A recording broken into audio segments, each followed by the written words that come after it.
دو آدمی ہم سفر تھے، ایک کے پاس 5 روٹیاں تھی اور دوسرے کے پاس 3۔ کھانے کا وقت آیا تو راستے میں ایک جگہ دونوں مل کر کھانے کو بیٹھے، اتنے میں ایک تیسرا شخص بھی آ گیا۔ انہوں نے اس سے کہا آؤ بھائی کھانا حاضر ہے۔ اس شخص نے یہ دعوت قبول کر لی اور وہ بھی ان کے ساتھ کھانے میں شریک ہو گیا۔ کھانا کھا لینے کے بعد وہ تیسرا شخص 8 روپے ان کو دے گیا اور کہہ گیا کہ آپس میں بانٹ لینا۔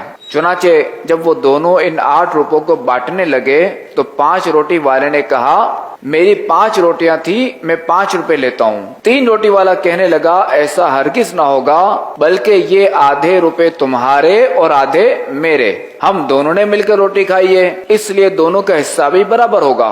دونوں میں تکرار بڑھ گئی اور پھر دونوں اپنے اس جھگڑے کا فیصلہ کروانے حضرت علی رضی اللہ تعالی عنہ کی عدالت میں پہنچے۔ حضرت علی رضی اللہ تعالی عنہ نے سارا قصہ سن کر 3 روٹی والے سے فرمایا کہ تمہیں اگر 3 روپے ملتے ہیں تو 3 ہی لے لو کہ تمہارا فائدہ اسی میں ہے، اگر حساب کر کے لوگے تو تمہارے حصے میں صرف 1 روپیہ آتا ہے۔ وہ حیران ہو کر بولا 1 روپیہ؟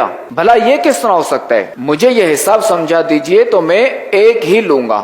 حضرت علی رضی اللہ تعالی عنہ نے فرمایا اچھا تو سنو، تمہاری 3 روٹیاں تھیں اور اس تمہارے ساتھی کی 5، کل 8 روٹیاں بنی تھی اور تم کھانے والے 3، تو ان 8 روٹیوں کے 3 ٹکڑے کرو تو ڈبل 12 ٹکڑے بنتے ہیں، یعنی 24 ٹکڑے بنتے ہیں۔ اب ان 24 ٹکڑوں کو 3 کھانے والوں میں تقسیم کرو تو 8 ٹکڑے سب کے حصے میں آئے، یعنی تینوں نے 8 ٹکڑے کھائے۔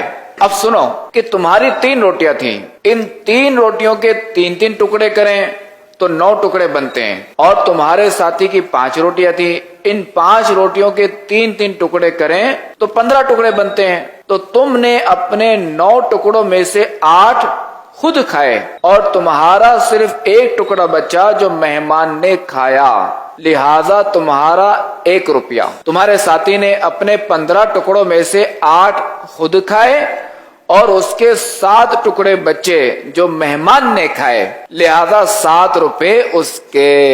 یہ فیصلہ سن کر وہ شخص حیران رہ گیا اور مجبوراً اسے 1 ہی روپیہ لینا پڑا، اور دل میں کہنے لگا کہ 3 ہی لے لیتا تو اچھا تھا۔